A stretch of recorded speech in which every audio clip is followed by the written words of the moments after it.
My name is Ashley, and this is Let's Talk Dispatch. I do. You're gonna do it. Do it really well. And I believe the world needs more dispatchers. Around in the mud, blood, and beer. Years that I'm not working 4th of July. 4th of July. Say community policing, right? What about community dispatch? So on this show, with the help of my guests, we will educate, empower, and support the heroes behind the headset. Right. Hello, everybody. Welcome to another episode here on Let's Talk Dispatch with me, the Raspy Dispatcher. Today's episode, I'm super excited about. It's definitely a topic that we need to continue to bring up in our communities and our dispatch centers. And that is the idea of jumping to the private sector or the options that are available to dispatchers who are ready to leave their comm centers for whatever the reason that they're feeling like it's time to exit. So today I have Casey Rives joining me to talk about her journey through public safety and her eventual move to the private sector. Hi, Cassie. How are you? Good, and I won't judge you for saying my name wrong, but that's okay. Did I? No, it's God. Casey. Casey, Okay, everybody oh my always says gosh. it wrong. Don't worry, guys. I'm gonna go change my shirt now. So. Please don't. You know what? Did I say it? I said it right when I. Yeah, First, when you're, yeah, it's okay. You know it's what? Okay. I'll forgive you. Early. You know, I'm just let you guys know. She made me get up real early for this interview, so I'm gonna blame her. That's not. You said your day work now, so that's not early for you. That is true. I was like, I'm a day shifter. I got this. I don't got this. Everything's fine. Wait, how long have you been on day shift now? Gosh, when did that trauma start? 3 months. 3 months. Yeah. We're almost. It takes a while to get used to. Yeah, your body's like in shock. Yeah. So, but luckily, and it's funny because we sign up every for 4 months. So, I did the original. I got forced onto day shift this last sign up, and then the next sign up came out like 2 weeks later. So I didn't even know, didn't even get a chance to experience it enough. But there was a weekend off available on day shift at my sign up. So I was like, well, I got to take that. Right? Yeah, exactly. So now in January, I'm flopping to the day shift, but the front side of the weekend, I get weekends off. So oh, nice. We'll see if I still like day shift. I think my fiance likes day shift more than I like day shift. Yeah. But we'll see. I did a night shift for like 5 years, and then I was like, oh, can I go to day shift? And I missed like on night shift you get like the better calls, or I guess we would say better calls. Regular people would be like, that's great, like that's not good. But like, the shootings and the pursuits and all of that. So I missed that, but I didn't miss, because then I would switch on my first day off. I just wouldn't sleep for 24 hours. Yeah. So I could convert back to day, like regular people hours. Yeah. So I didn't miss that when I went to day shift. Yeah, that flip-flopping is, man, it's so tough. But yeah, I remember, it's funny when you talk about like, well, what we consider a fun day at work, air quotes, I remember I was dating someone, they were like, oh, how's work? And I was like, boring, like nothing's going on, this is terrible. And they were just like, well, isn't that good? Doesn't that mean everyone's like safe? And and I was like, I mean, yeah, that's great, but just need a little spice in my life, it's like a little foot pursuit, a light jog. Like I'm not asking for injuries. I just, short exactly. Pursuit, Yeah, people never understand that unless you work in public safety. I know. When they ask you a story at dinner and you tell them and you're like laughing and you look up and everybody's like, I know, everyone's like blank stare, like, are you okay? Yeah. The family therapist starts coming over more often. You're like, that's weird. They were never here before that story. Exactly. Oh man. So how did you get into public safety? What's your story? Yeah, so I think I got in public safety by accident. I don't know anybody really, or I didn't. And now dispatching and 911's talked more about. So it's kind of out there as a career job. And I got out of college during the end of a recession in 2011, and there were literally no jobs. And I knew I wanted to work something like with mental health. So I saw this job on like Gov Jobs, and I applied. and they hired me, and I was like, this will just be like a year or two, foot in the door, and then I'll go into something else. And then that year or two turned into 11 years, and I was like, I liked it, I liked you. Of course, you have those like civil dispute calls and all of that, but then I liked those, negotiation calls or those suicidal calls you're on and really build that rapport, in those relationships, and of course the family that you meet with your coworkers, and Mhm. so I stayed for a long time, and I don't regret that at all. It was a great experience. So Yeah, and I mean, it's so funny. Like the more people I talk to, the more people I connect with. I feel like there's two pools of people who get into this line of work, right? It's like, I don't know, I was looking for a job. I needed something that, I stumbled into it, and I was like, I'll be here for a little bit, and then all of a sudden, like X amount of years flew by, and I'm still here, or I've gone into this now. And then there's other folks who's like, oh, I knew someone and they tricked me into yeah, exactly. you know so I always, because I definitely stumbled into it, and I was someone who was like, oh, I'm probably gonna go academy, just foot in the door, go patrol side. That was kind of probably the end goal in game that I had. And now I have a podcast and a dedication Yeah, to the dispatch world that representing that 911, right? yeah, like I never thought that but I think that's what dispatch, for folks who are considering getting into it, and how rewarding it can be, it is something that a lot of people do stay for many different reasons, but it does change you, right? Let's be honest, the ones whose friends, recommended them and stuff, like those aren't your friends, they're not looking out for you, Right? They're just tired of being forced to come in for overtime. They're like, we need Exactly. bodies. They're like, it's great, you should come in. We get in a pizza party occasionally. Just come on. Right? Just occasionally. Yeah. Only when it gets real bad do we Yeah, have the pizza exactly. parties, Got to boost that morale. So, oh man. So what would you say it was like for you in the beginning of your career? Getting your feet wet, getting into dispatching. What kind of dispatching did you do?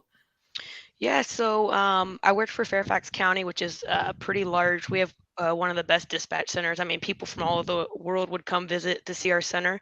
So we have Wow. a pretty, rigorous academy. So you go in the academy, and then you have several weeks of on the floor training. Mhm. And then you're a call taker for a few months before you go into your discipline. And then, of course, I chose police dispatching. No hate to fire dispatchers, but I wanted to actually do something. So, no, I was kidding. Just kidding. I Um, feel that.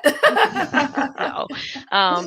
So yeah, when I first started, I think when, I've noticed with a lot of new hires, or it's either you have it or you don't, Dispatching takes Mhm. a lot of like common sense. Yeah. And I felt like comfortable from day one.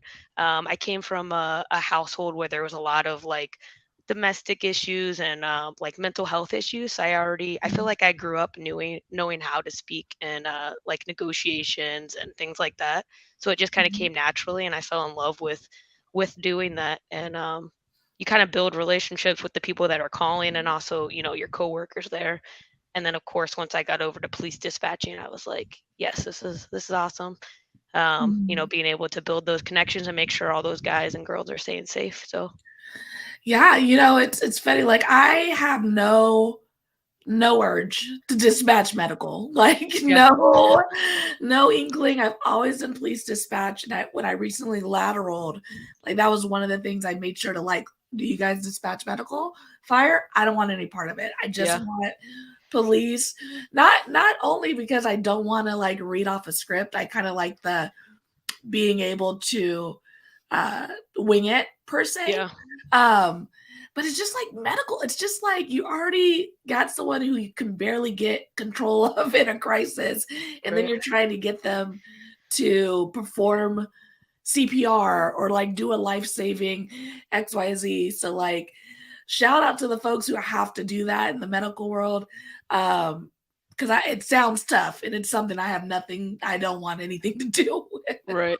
So your center, do you dispatch and take calls the same position, Yeah, or do so you have we do separate it ones? at the same position. At my original center, they were split, like radio was one side of the room, Oh, that's call right. I taking was remember you saying another. that on. Okay. Yeah, But this one, you can do everything at your desk. And a lot of times, depending on how busy it gets, we end up doing both at the same time, which scared the heck out of me, like, when I was lateraling. Because, like, I feel like CHP does it a lot whenever I transfer to them. They're like, "Hold on," and they're, like, talking to their officers at the same time. And I remember being on my mute, like, I can't believe they're multitasking like that. I wouldn't be able to hear nothing. Like, that's crazy. Now at my new agency, I have to do that. And I'm like, oh, this isn't terrible, but it's not ideal, to say the least. It's not ideal. No. And the same, like Fairfax is such a huge center, so we probably had like 20 to 30 like call takers where they're taking emergency and non-emergency calls, and then you have like, I don't know, 5 or 6 dispatchers for police, 5 or 6 dispatchers for fire.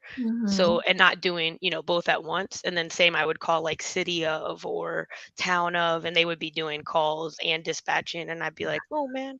Yeah. And yeah, there's times like the officers are asking for like petty things. I have to be like, stand by, I'm on a phone call. Like, you don't need that right now. There's just me in the room. It's just me, So it's definitely interesting, like how different all agencies really operate and develop to serve the community that they're in, right? Because my last agency was a larger agency where we had 20 people in a room, plus radio, plus supervisors, plus specialty positions at a time. And then now, I'm in a room with like, on a good day, 4 people, like that could be good and bad though, you get to talk to everyone. And right. It's like loud in the background. It's just so interesting. How different everything really can be. Did you like one more than the other, or it's? I would say I definitely like the bigger comm center setting, mostly because I'm a social butterfly.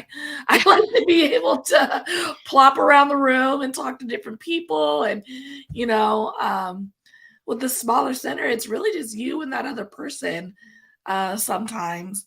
And when it comes to workload, that could be stressful at times, when it gets slammed, which, arguably isn't all the time compared to my last agency where the call volume and the types of calls were so high priority, versus now where there's definitely more lulls and there's more time. But when it gets high, it gets high. And that's like, that's when you like want those 4 people.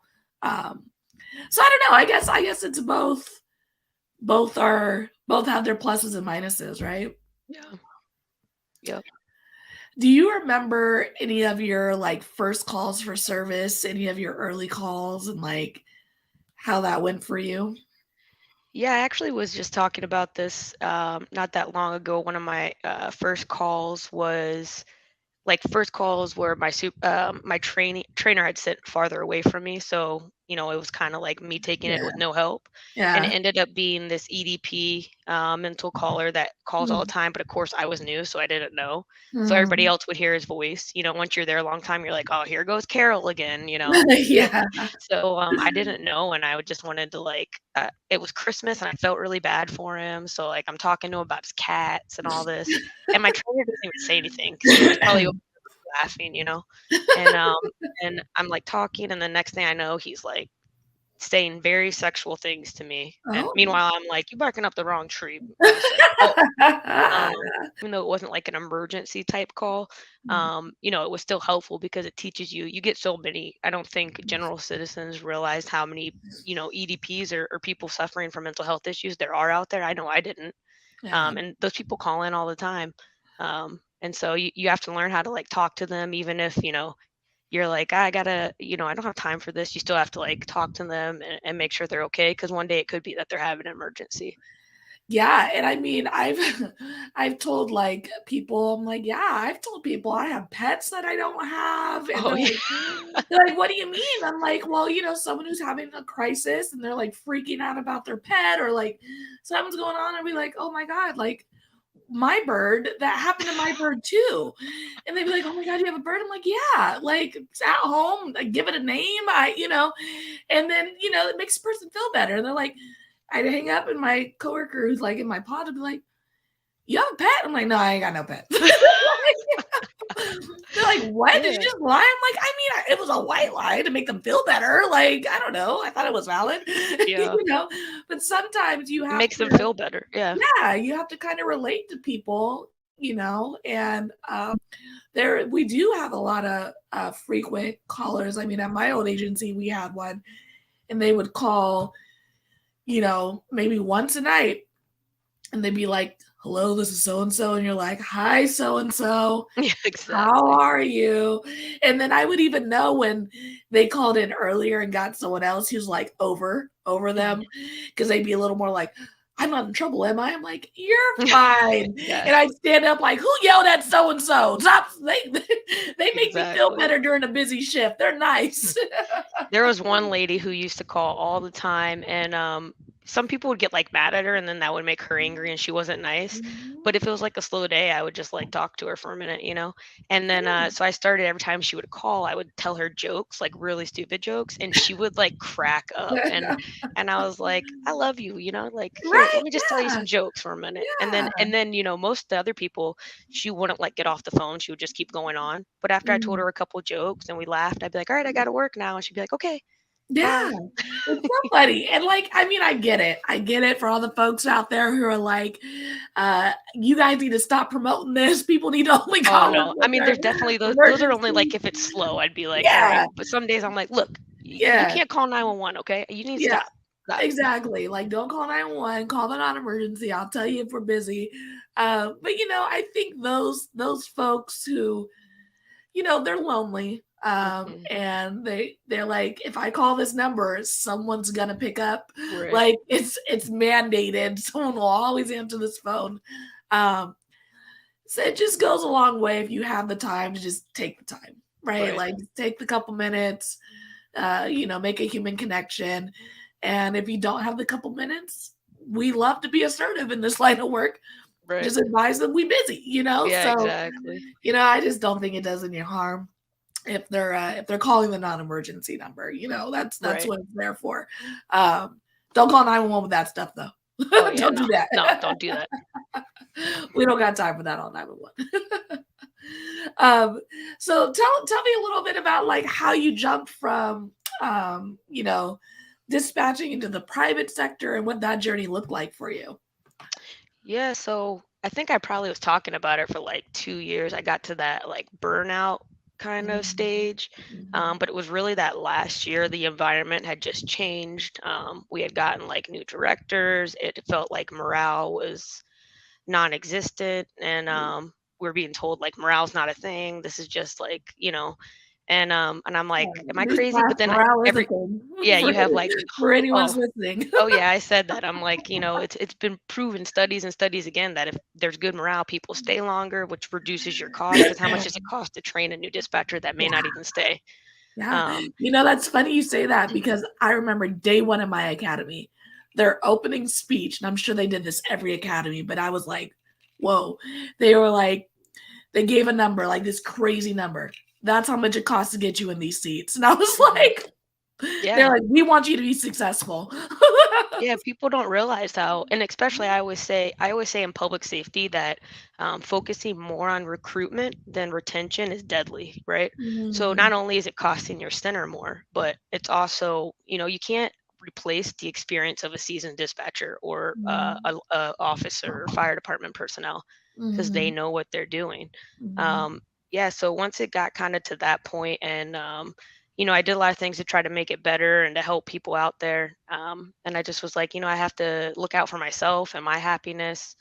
And I started looking, I took advantage of, the employment world was kind of blowing up with, people having the ability to hire more. And so I was like, I'm just going to take a leap and apply for some things, had some interviews.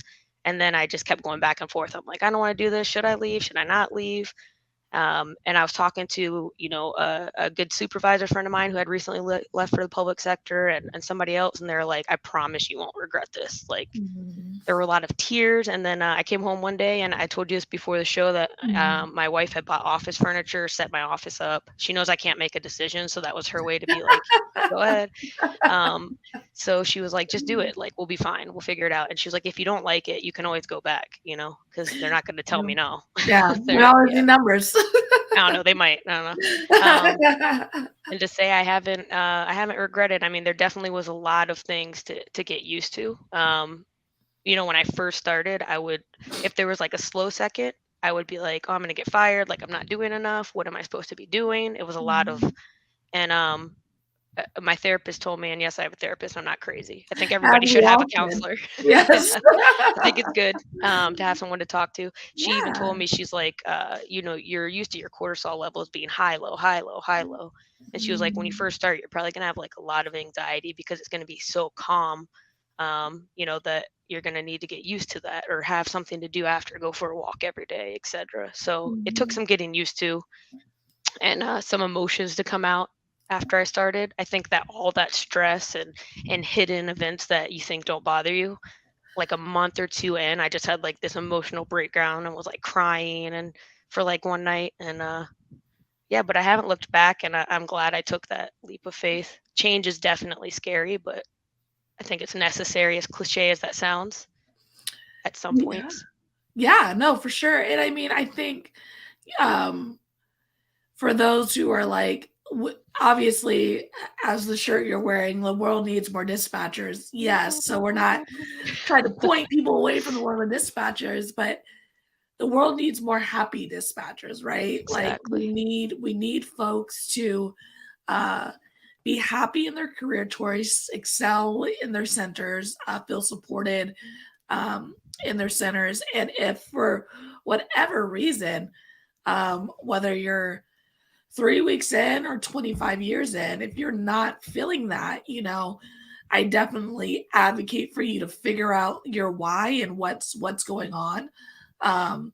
What's causing that burnout feeling, and if it's something that can be adjusted, fixed. Therapists are amazing. Having someone to talk to, even just about day-to-day stuff, like let alone like all the things that we hear and build up that we don't even realize build up from our jobs. But having someone to just bounce things off of, even like little things. Like I'm someone who likes to leave my socks around this house. Oh no, my wife does that. No. That is my thing.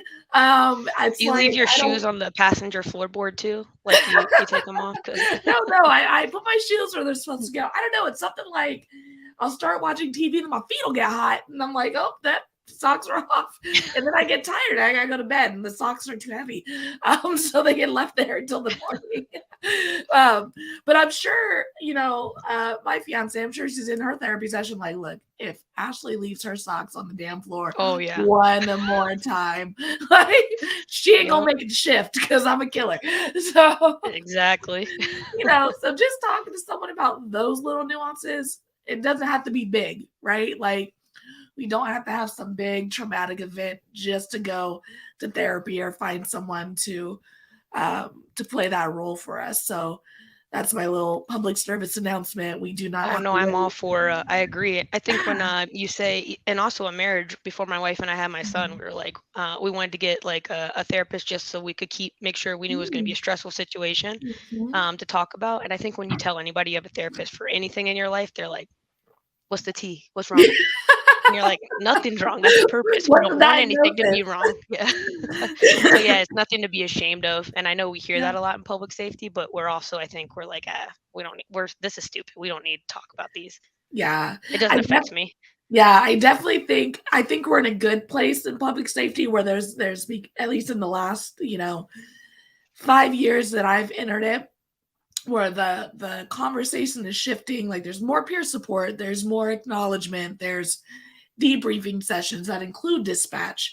I think we're getting to a place as a community, first responder community in general, where we're acknowledging, like, the folks who see the dead body on the side of the road, like, that's heavy. The dispatcher who heard that assault occurring over the phone for 5 minutes while they were driving there, that's heavy, you know, and we're getting to a place where it's okay to acknowledge that, admit that, and ask for help. But of course, we need more, right? We need more safe spaces and people to feel like they're in safe spaces.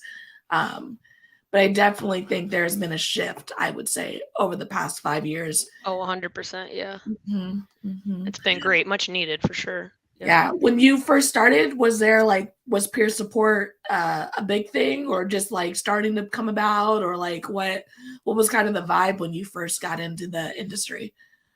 Yeah, we had a peer support team, but I don't think a lot of people actually utilize it. Like I said, I Mhm, think, public safety is like, I don't need to talk about that. I'm fine. Because you mhm. take like someone shoots himself and then you're eating your cereal or something while you watch Netflix and it's just like keep going on. Yeah, yeah. Um, so yeah, we kept that, but then I think towards the end, also peer support felt like they weren't being heard about issues that needed to be addressed or to help Mhm, the dispatchers. So mhm, I think anything like that can always be improved. We wouldn't have got here in the 911 community where it's at now if it wasn't improving.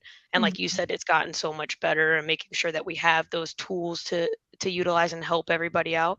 mhm. So I think it's always something any center can always look at their peer support team or the services that they offer their employees and make it better or improve it somehow for the wellness, of the dispatchers and call takers. Yeah, for sure. And, I know there are some centers out there who are still being left out of like the briefings and things Mhm. like that over big incidents. I mean, we had like a fatal recently, and I woke up to a text message from our peer support who was just like, "Hey, just checking in," And even though I was fine, I didn't really have any big role in any of the calls or anything like that.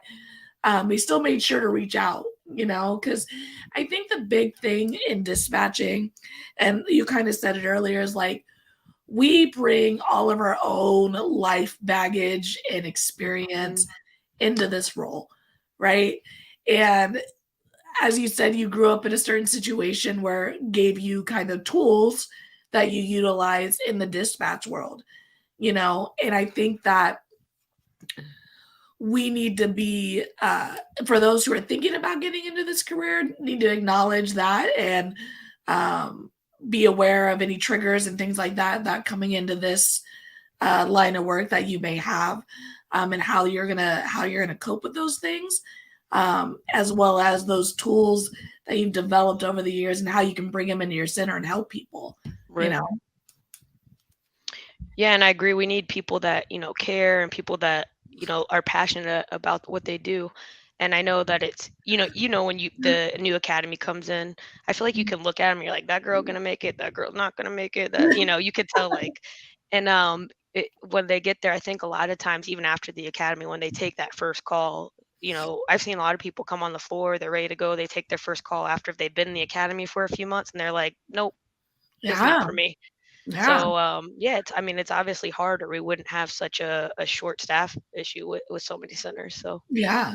And I mean, like, that's also okay, right? Like, one thing that I tell, because obviously my platform is heavily geared to getting folks in the door and helping them through that process. And one thing I always tell them is just like, this process is as much for you as it is for that department, right? right, Like, you're the one who got to answer these calls. You're the one who's got to hear these things. Um, so you got to figure out if it's something you want to expose yourself to, because we will be exposed to a certain amount of trauma than the normal person's everyday line of work in this profession. And if you're a month in, a week in, and you're like, this actually doesn't work for me, like, it's cool to bow mhm, out. Like, it's exactly. totally okay. No one's and if someone tells you their feelings are hurt by it, that's a them thing, not a you thing. Yeah, Um, you know, um, we want people to enjoy what they're doing, help people, and help themselves along the way as well. right. Yeah, no, I agree. Awesome. So, how do you feel the job has changed you over the years? Um, Good or bad? No. I'm still tired Money. all the time and still never know what day it is. No, it changed me, and I definitely think I am more empathetic. Like when I go places or when I see something occur, I'm also still that person that like if I see a car accident or something going on, I'm totally gonna pull over and help because that's just Mhm, in my nature now. Which I think mhm, anybody in public safety they want that, right? They want to. There's someone who likes to help people, or we wouldn't be doing that mhm. type of career. It's also changed me, and you realize how scary the world is for multiple reasons. How many things could happen, but also like how many people do not have common sense. Man. And I definitely enjoy my time at home with my family more than being out in crowds of people now because I'm like, I don't want to talk to anybody. I want to go home. Right? Yeah. It's so funny how that happens. And like, my partner, she works in higher education, and she does. I always tell her, I was like, you're pretty much doing my job minus like dispatching folks. Like, she does a lot of. She works kind of in housing and does a lot of like has to respond to DV stuff and like fires and things like that. And but her level of like awareness for the world is much different than mine. Like I never leave the Yeah. house without my cell phone. Oh I'm yeah. always like checking my doors. I'm like, checking the windows. Like there's always something like that going on in my head. And she'll just walk out the house, no phone. And I'm like, Yeah. what what happens when you go outside and something happens and I have no way of knowing where you are, how to get to you. Right. Um, but that's just like how our minds work. Like we're always thinking, the Yeah, I next think sometimes thing. maybe I shouldn't say this and make me sound weird, but I'll be like doing something like say I'm on like a metro or something, and I'll be thinking in Mhm. my head, I'm like, all right, well, if this guy over here like starts attacking people, I'm gonna like go this way and then that No, way, and I'm gonna grab like that person. yeah, I'm like I'm prepared for like everything, that too. even though I probably would just be like, no, don't. But in my head, I'm like, I'm gonna bust him up. I'm gonna save people over Like, there. what am I gonna do if XYZ happens? Yep. Like, or even like, all right, I'm driving on the freeway, car accident. What freeway am I on? What direction Mhm. am I going? What's the nearest exit? Like, Yep. because those are the things you need to provide overnight. Like little things like that, or like you see someone who's like looks creepy, and you're like, all right, full description, top, bottom, like just in Exactly. case, like just things that you just kind of pick up in this line of work that someone who doesn't necessarily listen to the trauma and the evils of the world every day isn't vibing with. I mean, it's like it's gonna be okay. Like I'm like, no, it's Yeah. not. Exactly. Things happen. Yeah, I think it makes you that's another thing that that working in public safety is it made me a lot more thankful for a lot of things. Mhm. Whether that's like something as simple as working in the private sector now I had like one of my first Christmases off last year, like little things like Mhm. that you like find you're thankful for or Yeah. being healthy and happy, so yeah. So, when you started to kind of venture into the private sector, like searching, what was kind of your game plan? How did you like locate these jobs for someone who's like listening, like, oh my God, I've been thinking of going private, like, but I don't know how to find the jobs. Like, what was kind of your Right. strategy if you can recall it? Yeah, that was hard at first too because there's so many like career websites and some of them look Mhm. like scams and it's like what's real, what's not. Yeah. So I definitely always recommend people that LinkedIn is amazing. That Mhm. and I think it's worth it if you can, it's like $30 a month or something to have that LinkedIn premium because Mhm. you have access to so many courses. And help you market yourself. I think a lot of times in public safety we think we're not marketable, that people won't understand what we do, but Mhm. we have a lot of skills that translate into the private sector that most people don't have the ability to talk and communicate and multitask, all of those sort of Mhm. things. Mhm. So I really focused on my job search on LinkedIn, and I knew that I wanted to stay working in with public safety. in some form. So when I was looking for these jobs, I was typing in, those keywords like 911, law enforcement, public safety, public sector. And really, I knew that I also wanted to go on the technology side of things, because even though it seems like 911's been around forever, in reality, it hasn't. But I feel like it's taken us so long to get this needed technology that's now coming out. And I kind of wanted to be on the other side of the headset to help that process. Yeah. And go for that. So, I mean, I think that you just need to network, networking's the best thing out there. Talk to people and get, nobody's gonna, if you message someone, it's like, hey, I want to know more about like your company or this position. I want to know more about salary or what this entails, what kind of skills. I found that the community on LinkedIn is great. Everybody's willing to help you, and there's so many other people like me that have come from public safety into the private sector, and we're still like a part of your community. We still love and care about you. We're here to help you and answer any questions that you have. That's one thing about being in public safety is you never truly leave. Even on the private sector side, when I go to APCO or NINA now, like I love it because I'm able to sit there and talk with officers and dispatchers, and you instantly connect, which it's different. I have my like new private sector family now that like I love my coworkers, but it's definitely a different type of relationship there. So I would say like we're all here for you if that's something you're interested in. Just get on LinkedIn and you'll find tons of people that have made that switch and promote yourself. Be confident. If you're dispatching or call taking, be confident that you're an amazing person with a lot of skills.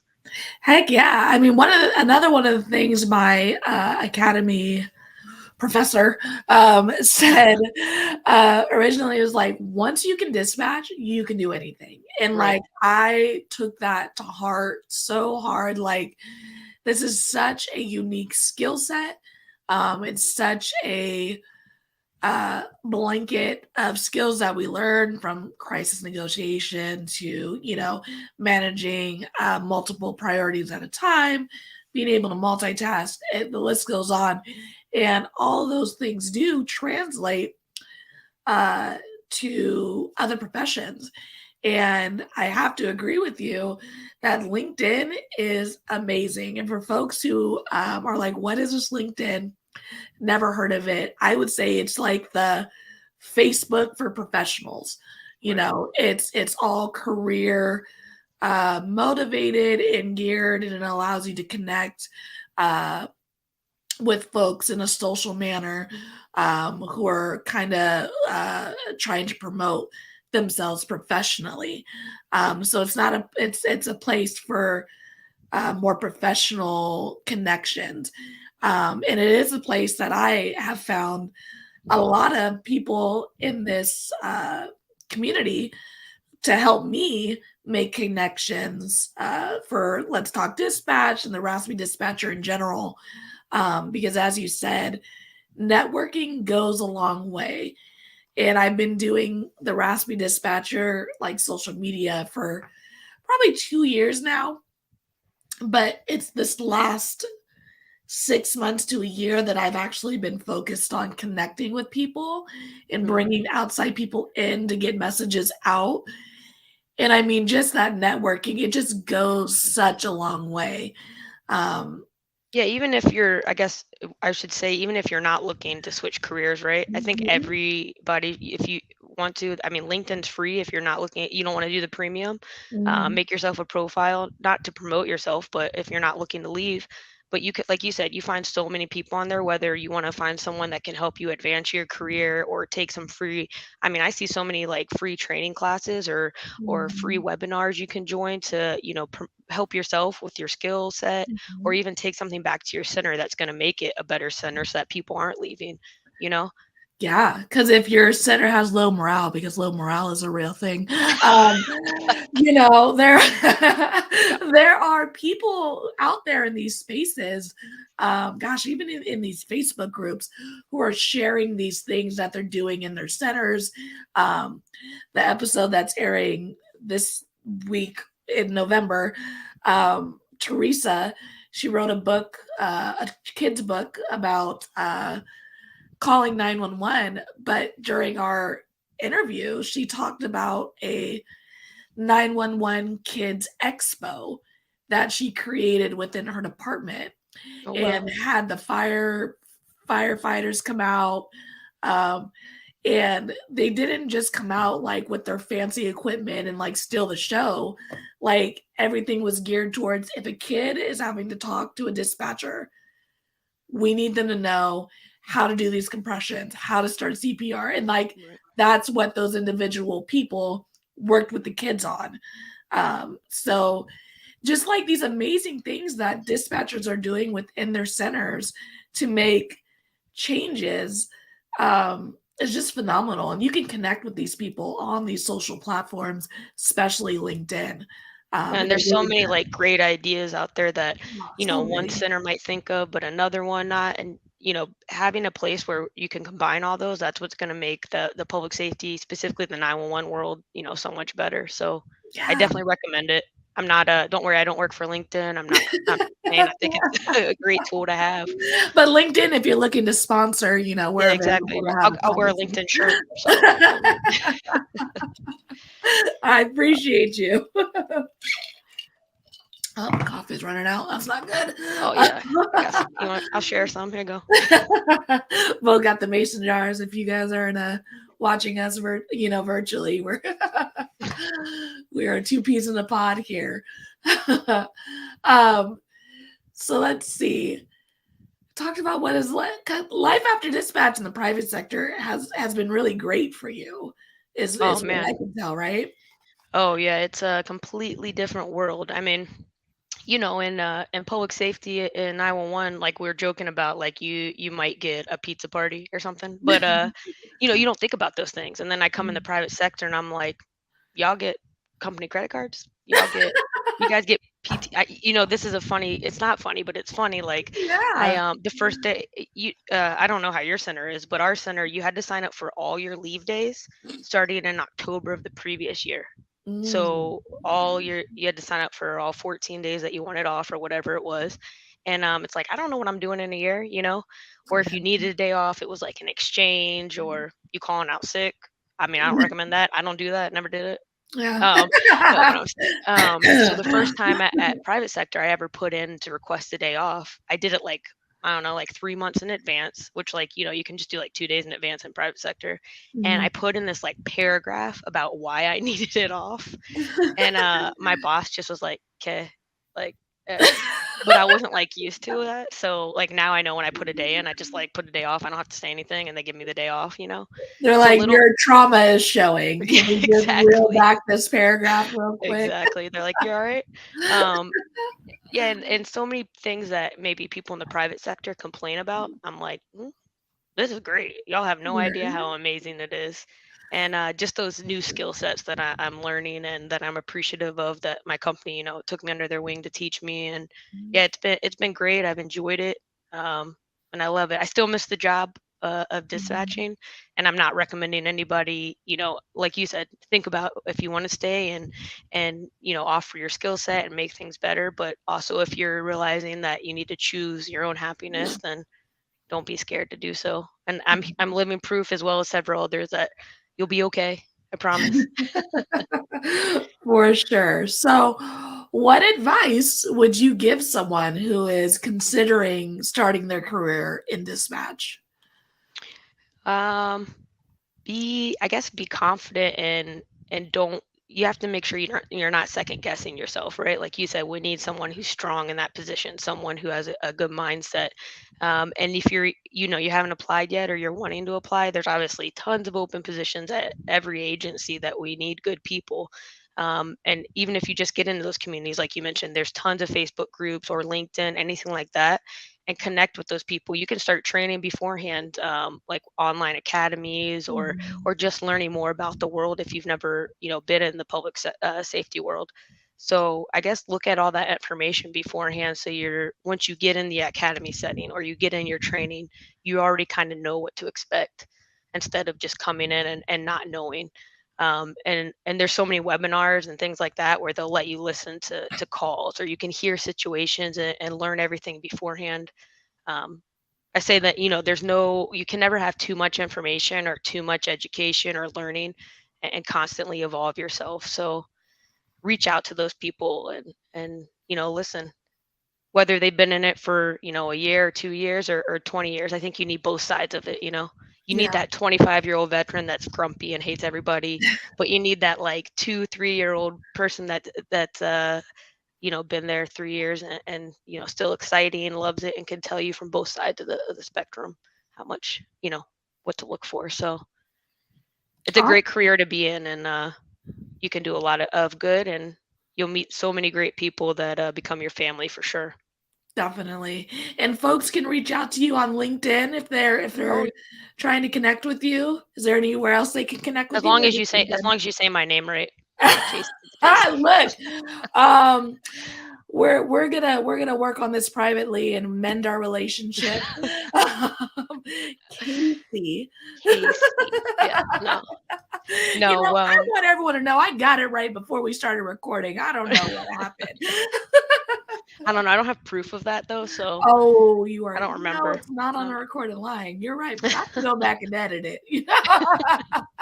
I'll be like, I don't know what they're talking about. That never happened. You'll just say you'll edit it to say Casey, but forget to take the part out where I'm like, you said my name wrong. No. You know what? We are all about being transparent here at the Raspy Dispatcher. We make mistakes and we own them. You can't make mistakes in 911 world though, so I'm just kidding. That's why I have this hobby where I can make mistakes. Because I am winging it most days, guys. So sorry. And that was of course the joke. We're all human, and I think in 911 we're expected to be like computers, Sometimes you make mistakes, but as long as you're make sure you adjust those mistakes and learn from them, and they're not too serious, Right? Can get a little weird. No, but yeah, anybody can reach out to me on LinkedIn or Instagram. I mean, I don't care. Email me. Doesn't matter. I'm here. Cool. I'll include all of that information to be able to connect with Casey in the bio of this video. Like we've been saying this whole time, really making these network connections.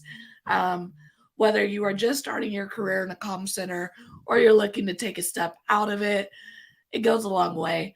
And there is a lot of world to explore outside of our comm centers that still greatly impact the 911 world. So definitely take a look behind the veil and see what's out there. If that's the point you're at in your career, we're all for that as well. We want everyone to be happy and thriving in this world, in life that we're living, right? Exactly. And definitely recommend following your Instagram to keep it a little light with the funny. Ashlyn does a good job at making memes. That's your name, right? Ashlyn. That's even a good place to connect, honestly, because you have people, commenting or sharing things that you can relate to. So reach out. I mean, even small things like that. Reach out to someone like that. So yeah, the Raspy Dispatcher Instagram, Well, thank you again so much for joining me today. It's been an amazing and fun conversation. I really appreciate it. Thanks for having me. I appreciate it. Thanks for what you do too. Oh, thank you. I'll be right back with you, okay? All right, everybody. That was another episode here on Let's Talk Dispatch. Thank you guys so much for, following, liking, subscribing, checking out our YouTube page. It's been honestly a wonderful journey the last 6 months getting this Let's Talk Dispatch up and running, meeting folks like Casey and the countless other people who've come on to my show. You guys are all so appreciated. And the messages that I receive from our followers about these episodes and how it has really impacted them and made them feel like they're not alone out there in the dispatch world is really eye-opening. So for all those who are coming onto the show, listening, thank you so much for the support. And until next time, stay raspy. Thanks for joining us on today's episode of Let's Talk Dispatch. Don't forget to subscribe on YouTube at The Raspy Dispatcher, follow us on Instagram, and check out Let's Talk Dispatch anywhere you listen to podcasts. I'll see you next time, and stay raspy.